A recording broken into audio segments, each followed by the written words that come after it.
We the mafia. We the mafia. We the mafia. We the mafia. Bills mafia. Bills mafia. We the mafia. We the mafia. Bills mafia. Bills mafia. We the mafia. Bills mafia. Bills mafia. Alrighty, Bills Mafia, what is cooking? How are you guys doing today? Welcome to the Mafia Cast. I am your host, Ronnie, and joined as always by Casey, and we have Casey's brother-in-law with us today. Mike, how you guys doing? Good. We're doing good. How are you guys? Glad to be here and take part in this whole thing. Yeah, Mike, thanks for joining. Yeah. I think we have a good time here, right, Casey? Oh, absolutely. You kidding me? This is so much fun. Yeah. So I have to ask Casey, your weekend of football, how was your weekend prior to the Bills? I know your Syracuse Orange kind of had a rough go. Yeah, that sucked a little bit. I mean, it really shows you. I mean, Syracuse got down by 7 at one point, and it was an automatic. And then they turned it over, and they were down 14. Turned it over again. We're down 21 in a matter of, I don't know, Mike, what was it, 2, 3, 4 minutes, something like that.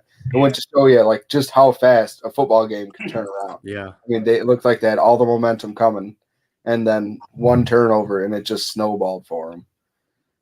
So it was a slow start, fantasy-wise. I mean, my heart was happy. I get to play Mike this week in our family league. Are we playing? Yep. So I might be able to get a little revenge from earlier in the season. But other than that, it was pretty good. How about you? I need to win bad too. Mine was all right.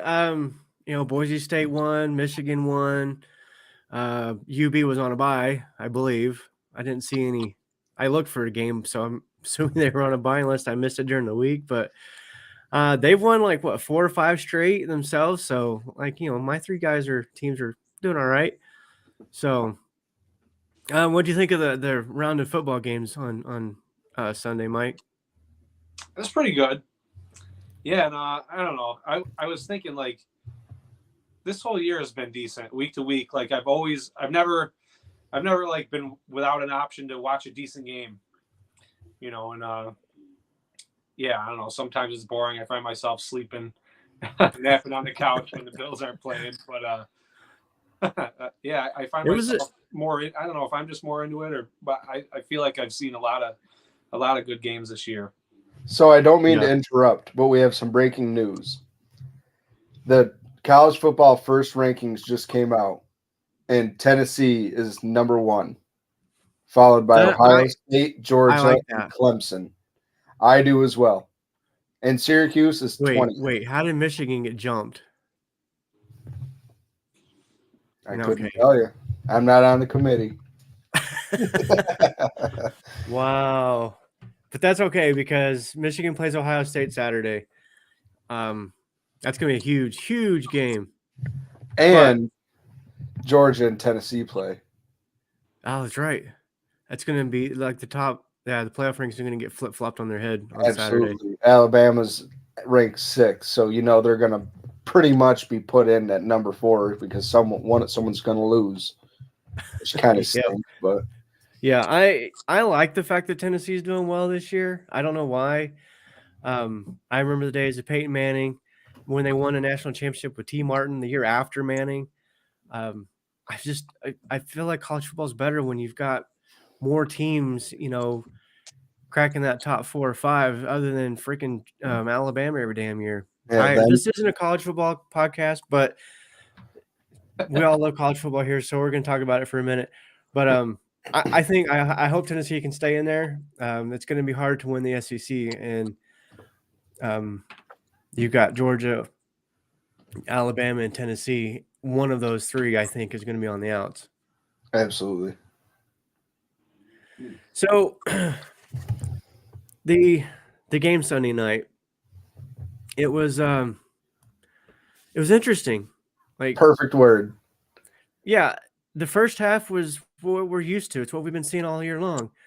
Second half is okay, where did 2022 Josh go? What happened? What did you guys think about those couple of decisions of his on those picks? Mike, I'll let you go first. Yeah.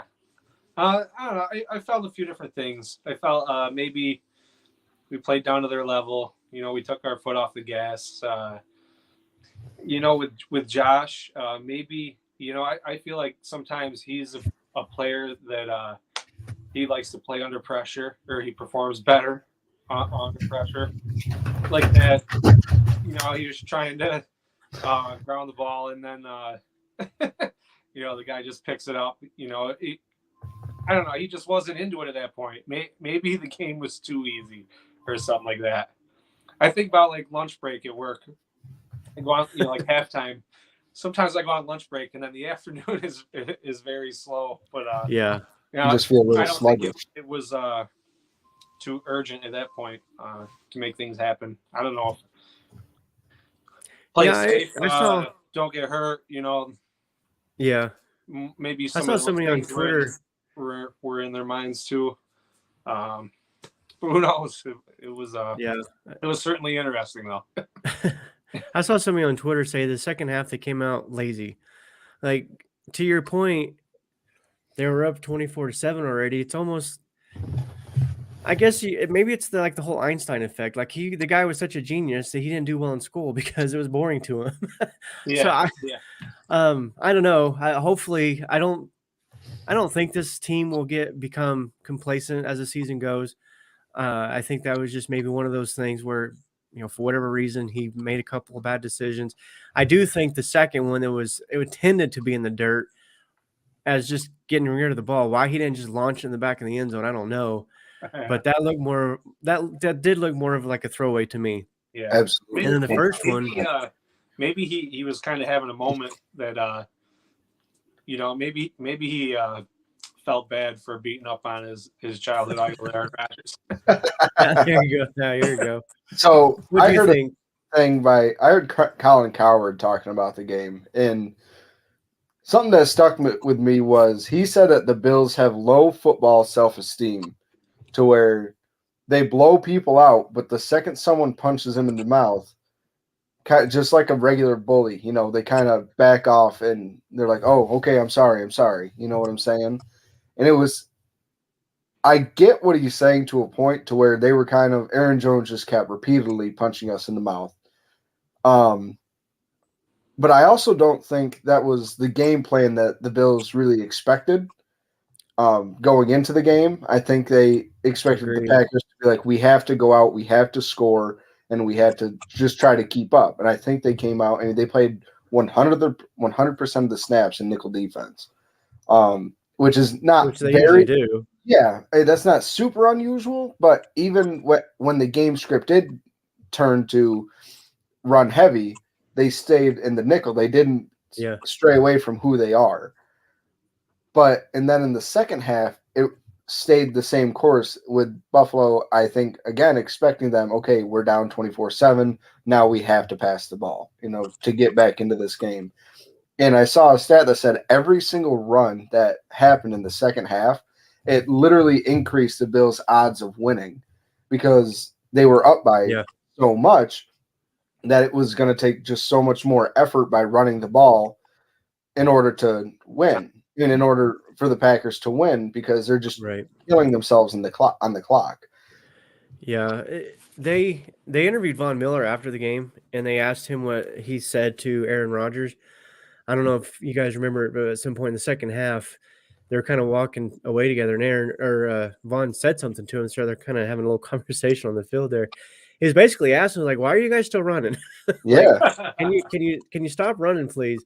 kind of thing. And he wouldn't say what Aaron's response was, but in that interview, he was basically saying that, I mean, that's Aaron Rodgers. Why are you not putting the ball in his hands and trying to get back into the game? It really was almost like, to me, the Packers just kind of threw in the towel and figured, well, this is really the only way we can move the ball anyway. So it is what it is. Now, what did you guys think?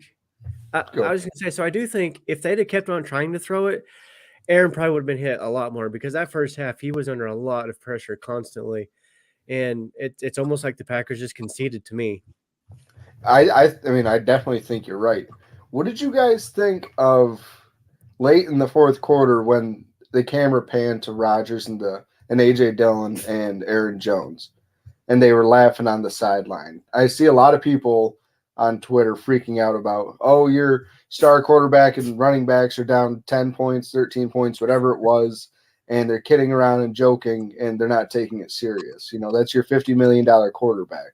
I mean, what do you guys take of that? Because it's Aaron Rodgers. I mean, these guys are professionals. I mean, and to me, I mean, Mike's kind of the same way, to where if we're kind of dealing with something, going through something in life, no matter what it is, we're always going to try to crack a joke just to try to make light of the situation. You know, we're not going to sit there and dwell on everything. Right. Yeah. So just me personally, that's the way I thought. I'm just curious to see what your guys' opinion is on that. I didn't see it. But, Go ahead, Mike. Or you can go. Yeah, I didn't see it either.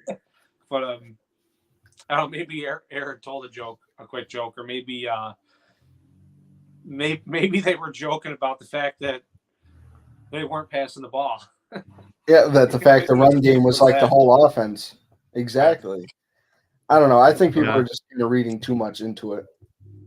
Well, Derek here says, I think the Bills went out, smoked the Packers in the first half, knew they didn't have a real shot to compete, and OK was still winning by 10.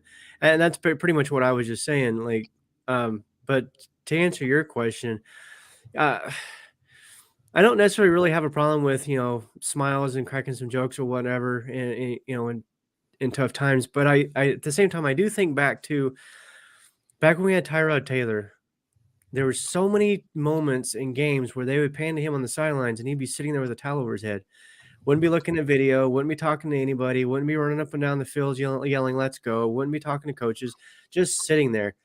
That's what bothers me, is when I see that. When you're not playing well and you're just sitting on the bench, head between your legs and a towel over your head. Like, do something. Like, show some kind of passion. And so that drives me crazy. But, I mean, I don't know. I don't really think to me it's a big deal. It's like, whatever. I'm like, what do you expect him to do? You want him to be like Tom Brady and break surfaces? I mean, is that, I mean, because that's the alternative. It's one or the other, really. Exactly. Exactly. Thank you. That's pretty much the point I was making. They're not, everybody's going to find something to complain about, at the end of the day. Oh yeah. Well, it's just like Ken Dorsey throwing the fit. Oh God. Yeah. He caught a lot of crap for that. And who doesn't get upset? You would lose a heart, like something heartbreaking like that. You think somebody's not going to be upset. There's a reason why these guys are doing this at the highest level possible, because they have that drive and that ambition, and they care that much, and they don't have to pay for the iPads. Bills Mafia knows how to break stuff. Maybe that's why we're into breaking tables through all. There we go. That's right, Mike. So today was a fun day, wasn't it? I guess. With the trades, yeah. Yeah. Sorry, I'm working on a technical issue here. You guys keep going. No, you're fine. So, Mike, what do you think of the moves at the trade deadline that the Bills made? I honestly been working all day, and I haven't even tuned into anything yet. So the Bills, about you guys, and get the news tonight. So the Bills traded for Nyheim Hines. They gave up Zach Moss and a conditional 6th-round pick. So essentially, the Bills upgraded whatever. We'll just say RB3 just to keep it simple. I feel like there's really no order now in the running back room. I mean, Singletary's RB1. I mean, that's solid. Yeah. But between Cook and Hines, we don't know how it's going to all work out. Yeah, maybe they have some competition now. Yeah, exactly. So we gave up somebody who hasn't played in the last 3 games and a conditional 6th-round pick. I'm not too sure what the conditions are. And then we also received Dean Marlowe back. There's a little flash from the past for a little bit of defensive back depth for a 7th-round pick from the Falcons. So we basically gave back that 7th-round pick we got for Lee Smith. What was it, 2 years ago? Yeah. So I don't think that the Dean Marlowe trade is super telling as to what's going on with Jordan Poyer. I think it's more so after Jaquan Johnson and DeMar Hamlin, we really don't have much at safety or anything at all. So I think bringing in Dean Marlowe, somebody who's familiar with the playbook, familiar with the system, just a veteran player in the NFL as a whole, I think it's a good depth piece. I mean, coming in if something else were to happen, if Poyer is out for an extended period of time and either Hamlin or Johnson gets hurt, then what would we do then? I mean, I understand Tre'Davious White's back today. Maybe they figure out a way to shift Christian Benford to safety, like as a secondary role. That's what I'm wondering. Ronnie, I know you and I have been talking about that all year. Sounds like we just like to have a lot of options at this point. I think that's really all they're doing is just limiting their options. But with these moves made, we cut Brandon Bryant and we also released Isaiah Hodgins. And we cut 2 players from the practice squad as well. Because we had to create room for those 2 new players. And let's celebrate today, boys. He's back. Tre'Davious White is activated to the 53-man roster. Oh yeah. Does not mean he's going to be playing this weekend. And to be honest, I don't want him to play this weekend. I want him far away from MetLife's field. I don't trust it. I mean, look at all the injuries that have happened on that field. You know, maybe they'll sprinkle him in, or maybe he won't play all the snaps. Or that's kind of what I'm thinking. We'll see. Treat him like Ronnie's mentioned earlier in the season. Treat him kind of like a pass rusher. A situational pass rusher on a 3rd and long. Send him out 3rd and 20. Send him out there. Yeah. Let him just cover grass. Or maybe if the opponent's in the red zone, or whatever the case may be. But yeah, I think that's probably how they would handle it. And personally, if I was coach, that's how I would handle it. I don't get paid that kind of money though, so what do I know? If you were, you wouldn't be here talking to us. That's probably true. I mean, I don't know. Von Miller, he's got a podcast and he's doing, going back to the Benford comment, I wouldn't be shocked at all to see if maybe they do sprinkle him in at the safety position. I know he did a little bit of that in the preseason. I don't know that he did it in games, but I know in the practice setting, he was getting some reps there. So once White is back in a full go, I wouldn't be shocked if they start kind of using Benford in a little bit of both, maybe some corner. Hey, we're going to throw you into the safety position as well. You need to learn both of them. Because we know Brandon Bean it takes a lot of pride in bringing in guys who can play multiple positions that are very versatile type players. And Benford gives him that option. I mean, physically he fits the safety position, and even coming into the draft, the draft gurus were saying that he fits more of a safety type physically than he does a corner, because he's 6'1", I think. Yeah, somewhere around there. Yeah, that's tall for most corners. Most of them are around like 5'10" to 6 foot. Right. So I wouldn't be surprised if they do a little bit of that, but Marlowe definitely gives them some options and some flexibility as well, because he does know this defense. So they don't have to bring in somebody new and teach them the defense, because the playbook is complex. We've heard that about Leslie Frazier's defense all the time, about how complex it is. It's not easy. So the other thing was the Nyheim Hines. You texted me earlier today and said, hey, there's a lot of chatter for Nyheim Hines. I was like, okay, cool. Well, I kind of blew it off. And then I saw it. Yeah, and then it popped up that I think Ian Rappaport was, breaking news, blah, blah, blah, Nyheim Hines to Buffalo. And that was like the last minute but before the trade deadline that popped up. It really was. And again, I was like, okay, well, I guess. But then I started to think about it. We have hopes of James Cook becoming who we hope he becomes in this offense, that third down back who can create mismatches in the open field and has that breakaway ability with his pass catching and route running. And he has that ability, but it's more of a potential for him as opposed to realization. Whereas with Hines, he's already one of the best in the league pass catching backs. There's not waiting for the potential. It's already there. So I definitely think it's an upgrade. I'm be curious to see what they do with Cook going forward as far as his playing time, because the last couple of weeks with Zach Moss being inactive, obviously his play time and opportunities went up, and he took advantage of those Sunday. So I hope he still gets some opportunities, because he's got some skill sets there and some talent. But we'll have to kind of wait and see on that. But I'm excited about having Hines. I think it's a good move, a very underrated move. Because even I was like, okay, whatever at first, but then like I said, the more I thought about it, I like it. I agree.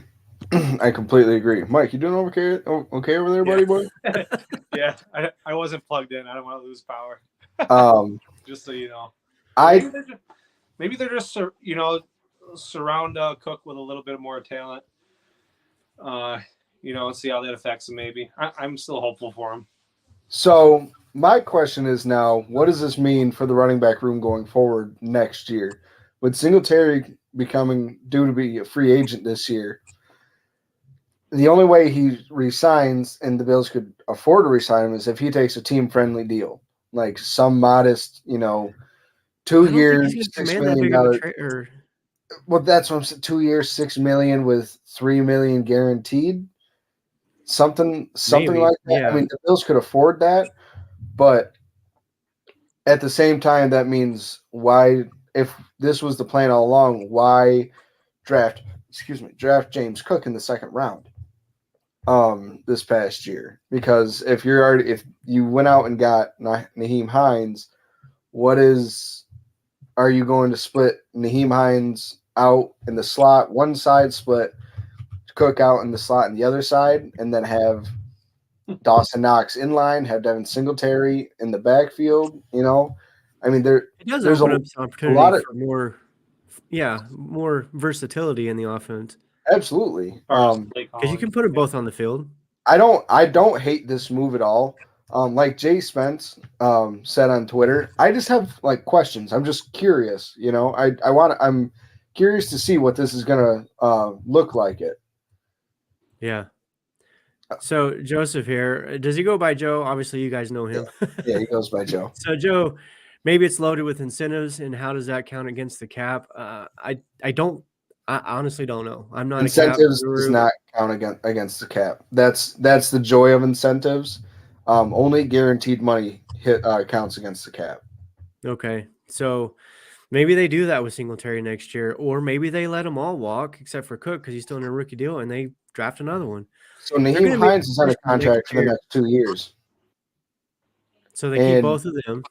So Nyheim Hines will be and then draft another running back. Maybe this time we draft a first-round running back. They draft the power running back. Either that, or you go out and get a veteran. You do what we did with Frank Gore. Sign some veteran, and get the power back that's going to get us the 2-3 yards that we're going to be missing that we get from Singletary. I'm not a big fan of power backs. It's like 3 yards in a cloud of dust. Okay, cool. You got the first down, but I agree. I'd rather have a guy that can break it away and because you got Josh Allen, and I don't want to run him all the time or anything, but in short yardage situations, I think if you have him running, basically, and use more Reggie Gilliam too. Like, exactly. He's not a small dude. I definitely think the Reggie Gilliam point. That's right. I definitely think that would work. I'd be curious to see what free agent running backs there are.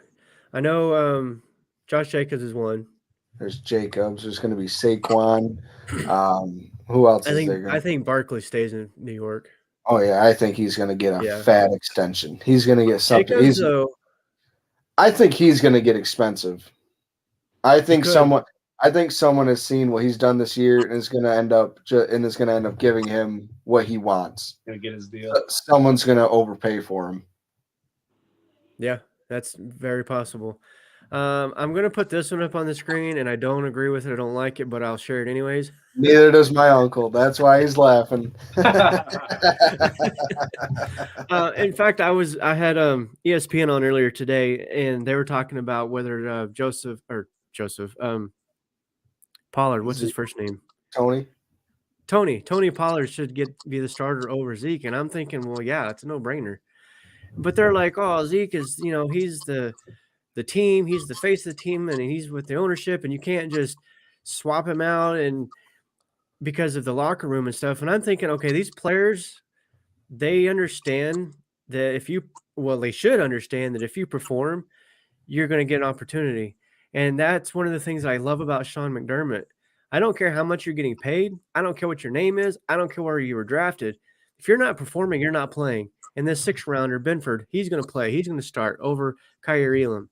I love that about this organization and this coaching staff because it lets everybody know I just got to show up and perform, and I'm going to get a chance.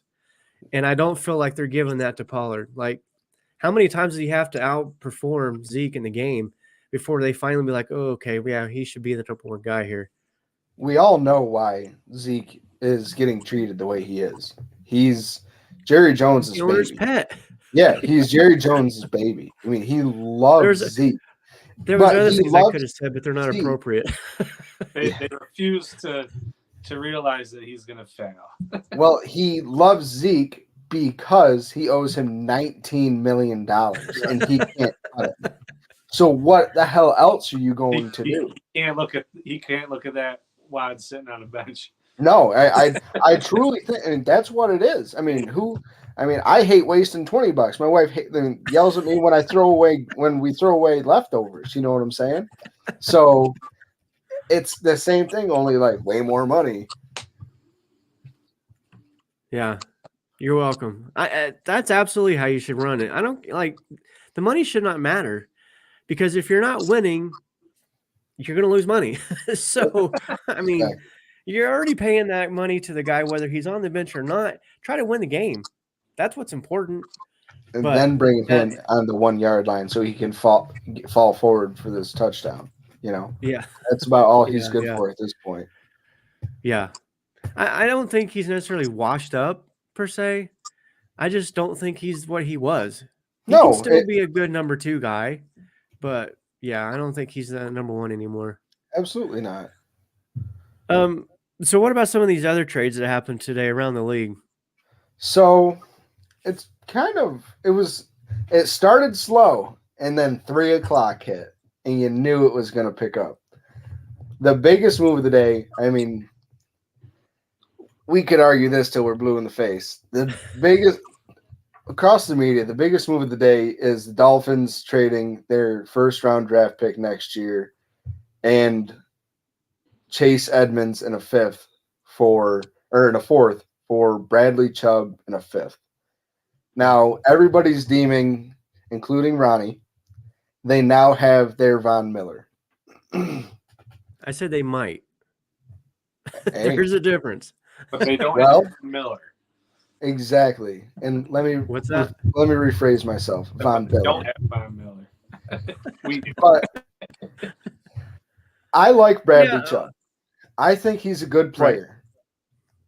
I think I don't think he's as big of a needle mover as everybody else is saying. Now, that means I'm probably wrong because it's the world against me. But I just don't see it. I mean, Jalen Phillips, their other defensive end, he's played well. Melvin Gordon played well against us, or Melvin Ingram played well against us. But I just don't know. I don't know how they expect to be able to pay all of these guys in, 2 years. I understand they're making this move to try to win right now. They think that they have this is the one maybe 2 years that they have the opportunity to win right now.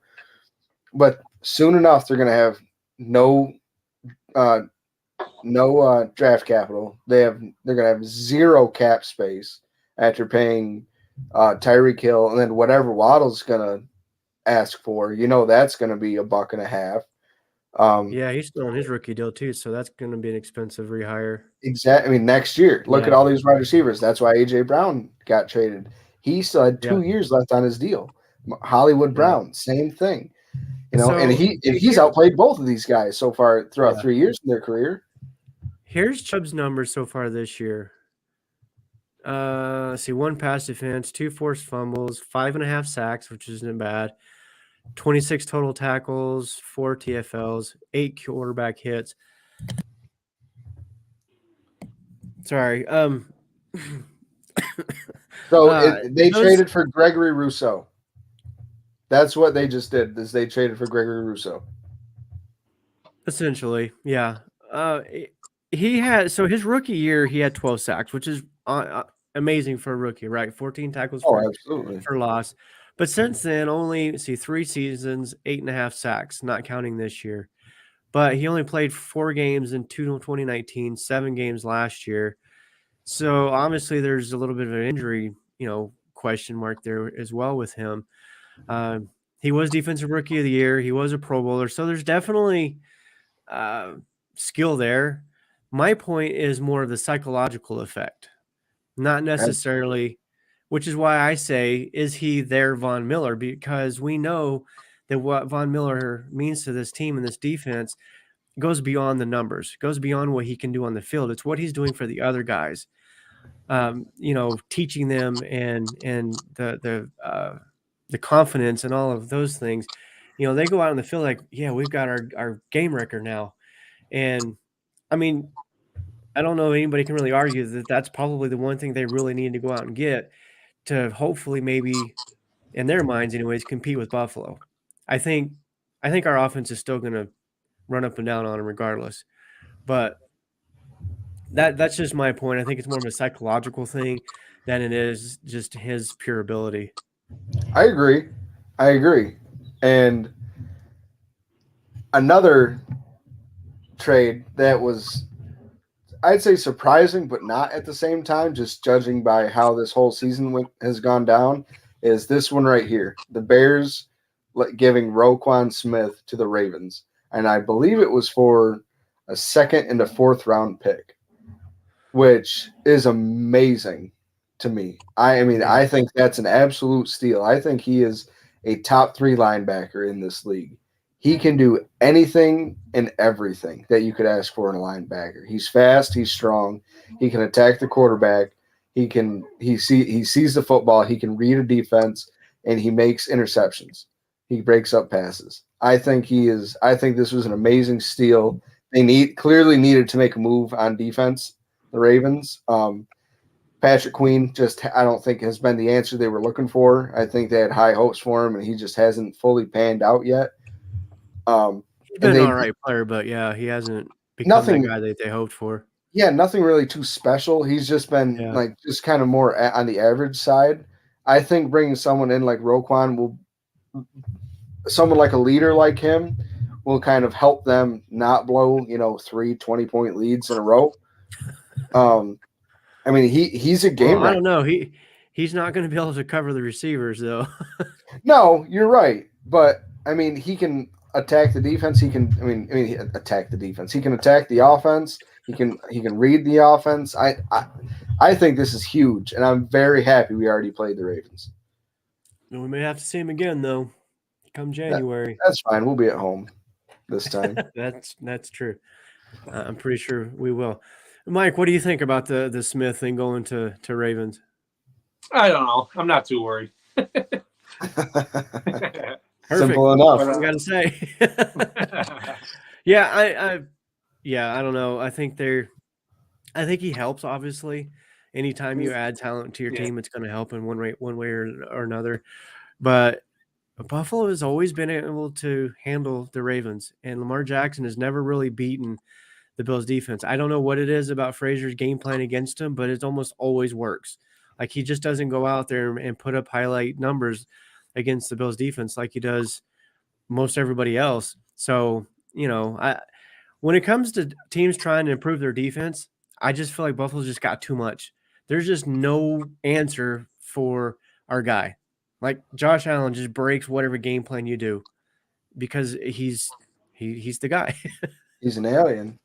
The last trade I want to talk about is one that basically the first one of the day, and that was TJ Hawkinson to the Vikings. And I feel so bad for the Lions. They got absolutely fleeced in this deal. They got, what was it? They got a second. It was a 2nd and a 3rd, and they gave up TJ Hawkinson and 2 4ths. Hawkinson was on his rookie deal still. They didn't owe him any money. They were going to have to pay him after this year, and I don't think they really wanted to because he's had inconsistent play. But to give him and draft capital to a division rival, I just thought was incredible. And it just makes the Vikings offense. If they had a a real good quarterback, not Kirk Cousins, I would be shaking in my boots. And I'm still pretty worried about the Bills and them coming to Buffalo in a couple of weeks. That offense is real. And now you just add another weapon into it. Yeah, their offense is good even with Kirk Cousins, but that's the thing with Kirk Cousins. He's not going to outrun anybody on our D line. Like Oliver and Rousseau, Miller, they're going to have a feast on him, I think. So I just don't think he's going to have enough time in the pocket to really utilize Hawkinson or any of those other weapons. Jefferson's going to get his because he's just going to throw it up, and Jefferson's going to make some ridiculous grab. He's going to get his. He's just one of those guys that you can't shut out altogether. But we will have White back by then more than likely. Whether White travels with Jefferson or not is yet to be seen. Milano and potentially Poyer, if he's healthy, I think we have the guys to shut down Hawkinson. Like, no tight end has really done much against the Bills other than Kelsey, but then nobody stops Kelsey. And because Kelsey's just one of those guys, you can't game plan. But, the Vikings honestly don't really scare me, to be honest. Their games, all of them have been one-score games. They haven't really, in my opinion, faced anybody really like elite yet. They haven't faced the Philadelphias. They haven't faced the KCs, the Bills, the Baltimores. The division they play in is crap right now. Yeah, like maybe Aaron Rodgers and the Packers figure things out, speaking of which, I'm kind of surprised they didn't make any moves today. The big name out there was Brandon Cooks. I think he would have made a nice addition to the Packers receiving core and would have instantly gave Rodgers a go-to guy. But, what's going on there? Yeah, I don't know. I do. They paid Aaron Rodgers $50 million a year guaranteed, and they can't afford to pay anybody else. That might be true. I feel like the teams that want it, the teams that are closer, they're the ones going after players. The obvious teams are maybe giving up at this point, trying to get picks, and just letting players go. But yeah, they didn't do anything, so I don't know what that means. To your point, too, they're not doing anything. It's kind of what they did in the game in the second half. They didn't really do anything. They just ran the ball. Yeah. So maybe they have thrown the towel in on the season, as far as the ownership goes, anyways. I'm sure. And now what? So what's their plan? Just go for the highest draft pick wide receiver possible. Aaron Rodgers. They don't draft run receivers. Exactly. So what the hell are they doing? Gutekunst has no clue. I have no idea. Maybe they're just gonna do whatever they can the rest of the season. I would not be shocked if we go through more drama of Rodgers wanting to be traded or claiming he wants to be traded. And maybe they do it. I personally, at this point, why not? I think the Packers aren't going to get any further with Aaron Rodgers right now. And they're almost more of a rebuild at this point. I'm sure you could trade him somewhere and get a ransom for him, even though you're and they have him for a couple more years. I agree. I think you could easily get the Russell Wilson package for him. Yeah. Or the better production. Well, it's not that hard. So we could give better production. That's true. That is true. We're not blind and can see somebody 5 yards in front of us wide open. I agree with Joe here. Vikes are the worst 6-1 team out there. I agree. And my buddy Scott, who you kind of had a little back and forth with him the other day, if you remember that, Casey, he's a Vikings fan. And he may be on here in a little while, but so I'm not saying this to be mean, but I agree. I just don't. They have not been impressive. Yes, they're winning, but they have just not been that impressive to me. I kind of look at Jefferson, and they haven't done in fantasy, and they haven't produced like I wanted them to. Yeah, and that's a good point. That with all the talent, red zone and not scoring for me. Jefferson scored 2 touchdowns this season, both in the first game of the season. Yeah, And just for a Yeah, little so there was- context, both of Mike's first 2 picks this year were Justin Jefferson and Dalvin Cook. Yeah, they were. I like to stack them sometimes, but I Yeah. feel kind of that's bad. not really a stack. It looked good at the time. It Yeah, looked good yeah. at the time. Last year, it So- was better. But Joe also adds, Rogers acts like the owner of the team. Love that he's going through this. Sorry, not sorry. No, he does not own the Packers. We all know he owns the Bears. He's already said that multiple times. So I don't know what's going on with the Packers. So we're just going to leave them to do whatever it is that they're doing. fine with me. The only other trade I think that we didn't discuss was the Jags. And not that this is really a big deal, but Calvin Ridley going from Atlanta to Jacksonville is definitely a play for the future because we know he's not playing this year. But I didn't catch the compensation though. Was it? Did either one of y'all get it? I'm pretty sure it was like a 5th and a 6th round pick, something like. Which for his talent, if he's good, that's a steal personally. Absolutely. Yeah. But it sounds like the Falcons just wanted to get that off of their They don't have to team pay and him. move forward. Yeah. So the other thing, well, before we get to the game predictions, I want to hear this. I'm excited to hear what you have to say because I think we're in agreement, but I want to hear it. So I'm going to need to sit up for this one.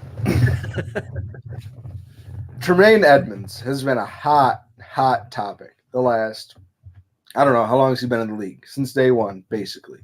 He's 5 been seasons now. he's been one of the most, if not the most talked about player on the Bills defense, good and bad. And I understand, I mean, he was drafted at 19 years old. I mean, he was a Pro Bowler before he was able to drink. He's led the team in tackles since he's joined the team. He's been a 2-time Pro Bowler. He's a defensive captain. He's made plays that linebackers in this league have dreamed about. People say he doesn't make splash plays, and you're right. He doesn't make too many splash plays, or at least he hasn't. He hadn't in the past up until this year. And I also believe that it's part of the game plan. We have Matt Milano, who's a little bit more versatile, and he's more of the attack. He's more of the attack, and the more of the attack linebacker, and he can cover and he can play man coverage much better than Tremaine Edmonds can. Tremaine Edmonds is there to sit in the middle of the field, read the defense, read the quarterback's eyes, and take up space with his 18-foot-long wingspan. I mean, the guy's absolutely monstrous. He's just the size.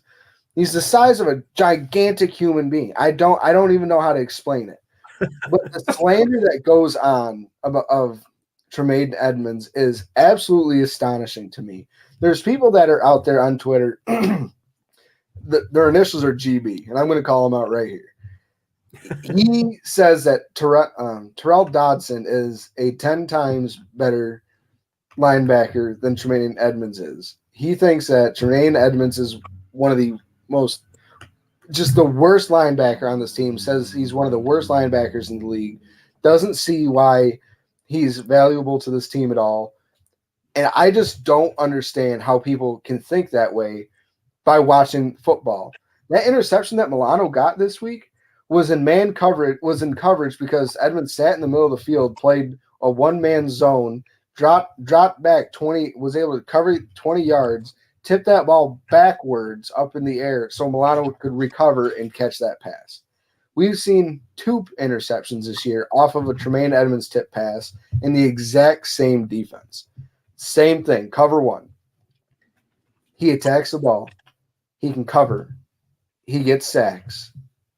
This BS needs to stop. He's not going anywhere. He's going to be on this team for a long time. Sean McDermott and Leslie Frazier are not going to cut or trade or whatever their defensive captain, who's 24 years old and a 2-time Pro Bowler in his first 4 years in the NFL, and could easily be on his way to a 3rd and maybe an All-Pro. Second team maybe this year, along with his partner Matt Milano, who could get his first Pro Bowl this year. Yeah. I just don't respect anybody's football opinion anymore that is saying he's bad, because they're clearly not watching the football game with open eyes. They're going in there with a preset mindset saying, nope, I already know what I think of Tremaine Edmonds. Nothing's going to change my mind. No matter what I see, no matter what he does, they're not going to like him. So I just want to say, Bills Mafia, he's here to stay. Like it or not, he's going to be here for a long time. Yeah. And I have a feeling this year we might lose Poyer in order to keep Tremaine Edmonds. And I don't think that – I think people are going to lose their absolute minds, and they're not looking long term. What he can be is ultimately one of, if not the best linebacker. He has those abilities in the NFL. He isn't there right now. He's a very good linebacker right now. Is he the best? No, but he has the ability and can be the best. And we are banking on the fact on that potential. The same reason why we drafted him where we did, the same reason why we drafted Josh Allen. Everybody has a learning curve, and his might just be a little bit slower than everybody else's. But he's getting there. He's coming. And we're starting to really see it this year. And I know some people are starting to turn around, but more people need to. Yeah, I agree. So, on that point, as far as his coverage skills, I've heard Tom Brady make comments about it's difficult to play against him because his length. It is hard to drop a pass behind him. And to your point, people have tried it, results in tip passes and picks. Does he shed blocks that well? No, but most linebackers need a good front to keep the trash off of them so they can run around and make plays. And that's what he does.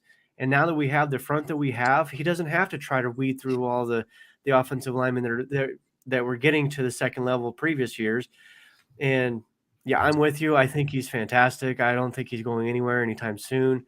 I could totally see him finishing his career in Buffalo, unless he's one of those that believes he can still play when he's 40, and Buffalo's like, no, you can't. But, we'll see when we get there.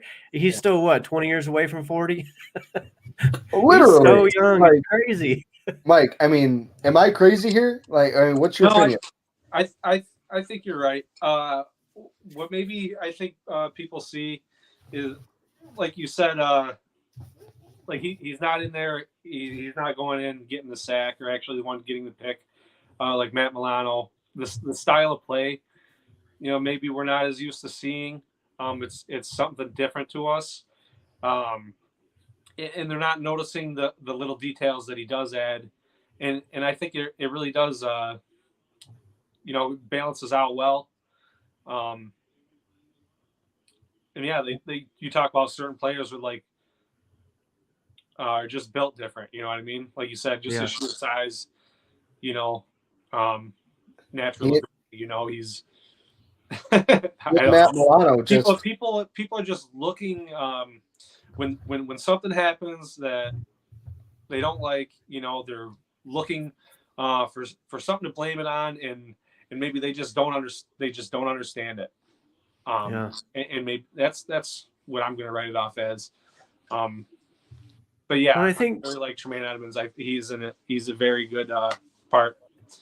Yeah, and I think too, people see without him, who's going to fill that spot. Yeah, exactly. I think people see what Milano does because he gets those splash plays because that's the play that's designed for him. The plays, we don't really see a whole lot of those opportunities for Edmonds because that's not what they ask him to do. They do ask. Totally lost my train of thought, but Milano. To go in on those blitzes. We have seen Edmonds do that a little bit more this year, I think, than we have in the past. And he's gotten home, too, on a lot of those. And that's the scheme evolving. Exactly. That they're expanding his role. Yep. There was one play in particular on Sunday night where Edmonds went in to make the tackle, and he did miss the tackle. The guy shook him off at the sidelines. And I was like, oh, shoot, here we go again with the Edmonds slander. Yep. As soon as I said that, bling, Twitter pops up. And there's, your guy you were just talking about. Oh, he's the worst. I was like, oh my gosh. And it's frustrating. I just don't. Green Bay ran all over What I us. hate about it the most is it's not good for our players. Yeah. It's not. I mean, because you know the players see that stuff when they hear it. Oh, Right. absolutely. But who we're talking about? I mean, he was saying we need they should have benched him. Green Bay was running all over us. This and that and this and that. So I commented and said, so we gave up 143 yards on the ground, just Aaron Jones alone. So does that mean we should have benched our entire defense? So it's just so I forgot that football is a one-man sport. They would have had a bunch more yards. Yeah, I mean that's Yeah. that's what I'm saying. I mean the entire defense. A defense has teams have off games. That's what that was. The Bills had one of the top running defenses, if not the top running defense going into that game. I'm sorry they can't be perfect every time. And just like what Ronnie said, we can't expect Josh Allen to throw for 404 every game. He's going to come back down to human level at some point, like he did against Green Bay, just like our defense did against Green Bay. We're not going to be perfect. Nobody's perfect, especially GB. We get a little spoiled these days, I think. I think that's exactly what it is. We're spoiled by it. Bills Mafia is starting to get used to being good again. So I mean, think about this. He's been the middle linebacker, the quarterback of the defense, a top 5 defense for 4 of the last 5 years that he's been in there. You don't do that if you're a crappy linebacker. If you're one of the worst in the league or anything, you're not the quarterback of a top 5 defense 4 out of 5 years. And even as a rookie. And you can't blame anything on injuries or anything like that because Edmonds has missed a total of 5 games in his professional career. And 4 of them were in one season due to injury. So there's nothing that you can specifically point at to say why or how. So, all right, that's my rant, and I'm sticking to it. I'm going to jump back a little bit because I promised that Scott would probably speak up when I said something about the Vikings. So sure enough, here he is. Scott, what's the bet for a couple weeks, buddy? Let's go. We can talk about it. My fantasy team itself shows the point there. This is true. So he also talking about the defense. You guys allowed a lot of yards because the Packers have nothing but the run game, and it's a good run game, and it is. And they arguably have the best duo of backs in the game. Absolutely. I mean, it's them. It's those two, A.J. Dillon and Aaron Jones, Nick Chubb, Kareem Hunt. Yeah. And who's the next duo? And I do think, too, and I base this partially on what Von Miller said after the game about why you guys still running the ball. I do feel like because the first half, the Packers ran a little bit, but it wasn't like the second half. And I think what happened was the Bills went into halftime, made some adjustments, thinking that they were going to start passing a lot more because they were down. And when that didn't happen, they weren't necessarily expecting or prepared for it. That to me is just an anomaly. I think the defense is fine going forward. And that's not going to happen again. And Joe says truth. Thanks, Uncle Joe. Thanks for the support. So let's kind of really quick. I want to, again, before we get into the upcoming predictions, we are getting long on time. Shocker. But let me just throw this here up on the screen just to kind of give an update on how the division is shaping out so far. And let me give kudos really quick to Mike. This is his graphic. Thank you. This is a fantastic. So there it is. Bills are top 6-1, and then you've got the Jets and Dolphins 5-3. I still contend that the Dolphins are going to finish number 2. I was saying that even before Chubb. But do you guys see anything different outside of that? Can the Patriots climb this list at all? Are they still the 4th? I think it's going to be a battle for 3 and 4 between the Jets and the Patriots. I think those two are very evenly matched. I mean, look at the points for and points against. I didn't see that coming. Dolphins, one of them teams that's making the moves, like I was talking about the trades. Absolutely. I think they kind of want it. They're going to want it more. Yeah, the Dolphins are definitely going for it. That Chubb deal was definitely a direct move because of Buffalo. and I saw somebody on Twitter today was like, why are we not doing anything? Why are the Bills never making big splashy moves? And of course, somebody's like, where were you in the offseason? Because we got Von Miller. But most people were like, bro, relax. People are chasing us. We're not chasing anybody. Exactly. We don't really necessarily need to make moves. We did. They're not splashy, but they do make the team better still. So I don't see this changing. I don't see any of these teams threatening the Bills for sure. I told Casey a couple episodes ago, I think it was, that I see the Bills locking up the division by week 15 or 16. Sorry. So the last 2 weeks they won't, need to worry about the division winner. They might still have to worry about the home field advantage because of the Chiefs. The Ravens will probably start. Well, they did get a win, so they made some moves, obviously. But yeah, I think the Jets and the Dolphins will flip-flop by the end of the season. I don't know what to think about the Patriots. 1 week they look like garbage. The next week they look better, but they were playing the Jets. And Zach Wilson, guys, he does not look good. He looked so bad in that game. Yeah, I know he had a lot of yards, but he threw the ball like 40, 50 times. And some of the stuff that he was throwing around, I was like, what in the world? You know how everybody hates it when Josh Allen scrambles, right? Everybody is begging for Zach Wilson to scramble right because not a single good thing happens when he scrambles to the right. He throws it out of the bounds. He runs straight. He either runs it out of bounds or straight into the defense's teeth, or he throws an interception. Yeah, it was not a good performance at all. He looked like a day one rookie in that game against the Patriots. I've seen no progression from his rookie season till now. None. Now Belichick is known for, being really good at, confusing young quarterbacks and this and that. But, it was not pretty, and I am not at all concerned about the Jets. I do feel bad as far as the Breece Hall situation. That's unfortunate. You never want to see that happen to anybody. I don't care if it's the Dolphins or whomever. But, I feel like the Jets are going down.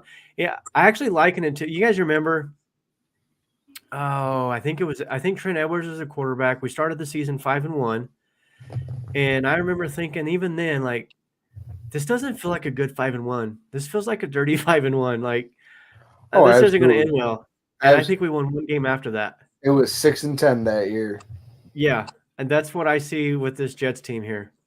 I'm not saying they're going to go 6-11, but they're going to start to their downslide, and I just don't see it ending well for them. In fact, I would not be shocked if they end up in the fourth place by the end of the season, which we predicted preseason. That's tough. Agreed. All right, you ready to get to these game predictions? One more thing. Oh, sorry. We have to update. I know this is annoying some people, but some people do enjoy it. But we have to update the countdown to Josh Allen in this record. Yardage-wise, he didn't have a whole lot of yards this last game, but he's still over 2,500 so far. Now, again, this is passing and rushing. I got kind of blown up on Facebook when I posted last week's numbers, and everybody's like, your math is wrong. I'm like, okay, notice I said total yards. But anywho, so he needs 3,058 to get it. The only thing I think that's going to stop him from getting this record is blowouts, because he's already been sat for 3 quarters worth of the season, or a quarter each in 3 different games, whatever, however you want to say that. Yeah. That's the only thing I can see that's stopping him. I agree. I mean, the best defense left for us to face would be, one of them would be Miami, I'd say, because they did give us fits in the first game. And they had Bradley Chubb. Did they give us fits, or did we shoot ourselves in the foot? In the beginning of that game, Josh struggled with the blitz. I mean, he did. He definitely looked a little shook by it. And then who else? I mean, the Bengals. I mean, you can look what the freaking Browns did the Bengals last night. You know, I don't. The Jets and Patriots do have good defenses. I think they're both top 10. I'd rather have the Jets defense. I mean, that defense is real. I mean, it's young and it's quick. It's a very fast defense. Yeah. I just, at the end of the day, I don't think there's a defense out there that has the necessary tools to stop this offense and Josh Allen from getting these yards. Like, you look at that touchdown pass to Dawson Knox. What do you do in that situation as a defender? Like, do you let him run in or do you let him throw it in? Like, it was a no-win situation. Completely agree. Absolutely. Yeah, and that's the kind of bind that Allen puts defenses in, and I just don't know how anybody's going to defend him this year. Like, he looks like he's on a mission. It didn't look like that in the second half necessarily, but again, I think that was an anomaly. But all right, so we'll drop that because Casey's in this big rush to get to their game predictions. Blame me. Always. Right. Casey, you have to wait. Mike, you go. Please do. You want me to go first? Yes, sir. Yeah. Is it gonna be a blowout, or are we gonna play second half Green Bay sort of a game? You tell us. That's a tough one. I think I think we do our thing this week, and I don't know. I want to say we're gonna hold them to not a lot of points. I'm gonna give them 3 points. The Jets. That And would be I think we're gonna put up 31. 31-3. Okay. I like it. I like it. 1-3. Mr. Ronnie, go right ahead. I'm gonna say I kind of feel like Josh is gonna come out next week and be like, I'll show you that second half was an anomaly, and he's gonna rip them apart. I know they're a good defense, but I don't think anybody's gonna stop what he's bringing to the table, and I'm gonna say I'll go 38-6. I'll give them 2 field goals. All right. 42-10. 42-10. I think this Like, is legit, gonna I could see him shutting them out. If that's the Wilson that they're going to get, this defense is going to destroy them. be agreed. But I think it's all going to come. Those 10 points are going to come in the second half. I think they're going to get a field goal some point. Yeah. And then that fourth quarter is going to happen. And I understand we're now very deep at corner. I mean, something real quick. Xavier Rhodes is back. He's re-signed to the practice squad, so he's back. I think this is going to be a game that's going to get out of hand quick and early. I don't see how Zach Wilson's going to be able to move the ball up and down the field with Michael Carter and James Robinson. He has zero trust in any wide receiver that's not named Garrett Wilson. It must be a name thing, having the same last name as him. I have zero clue why the Jets didn't trade Elijah Moore. He's been on the field for 10 snaps each of the last 2 games. And he wants out. And he wants out. I mean, you hear him in his post-game press conference and asking what do you think your relationship is with Zach Wilson. He's like, I don't know. I don't get the ball. Yeah. Why? I don't understand why if somebody says, here's a 4th round pick, here's a 3rd round pick. It's not like he was a 1st rounder. He was a mid-2nd round pick, and he's played well. He's shown the ability to be a very good wide receiver in this league. Yeah. I just don't understand why you would want to try to keep that. You're not going to be able to rekindle this. This is kind of like what happened in Minnesota with Stephon Diggs. This is what it kind of reminds me of, where he voiced his opinions. He wasn't happy, and the team's like, we're not going to trade you. They kept him for the rest of the season, and at the end of the season, they traded him, thankfully, to the Bills. I kind of see it as the same way. I just don't understand it. I think Robert Saleh, I think he's a good coach. I don't think he's a great coach. He's still learning. He's still young. I think they have a hell of a GM there, and he's doing a great job picking players. Joe Douglas? Yeah, I think he's done a great job picking players, except the quarterback position. Which he did pick him, didn't he? I think that was a fan pick. I really do. Yeah. I mean, that one throw at the pro day got him that draft pick. Yeah. So there's a couple other comments here I want to get to really quick before we say goodnight. So here's the first one. Yeah, I think we are all excited about this one. Tre'Davious White coming back. Oh, for sure. I almost hope that it's not this game because I want his first game back to be a home game. Absolutely. I think that would just Cleveland. ignite Bills Mafia even more than they already are. 100%. Yeah.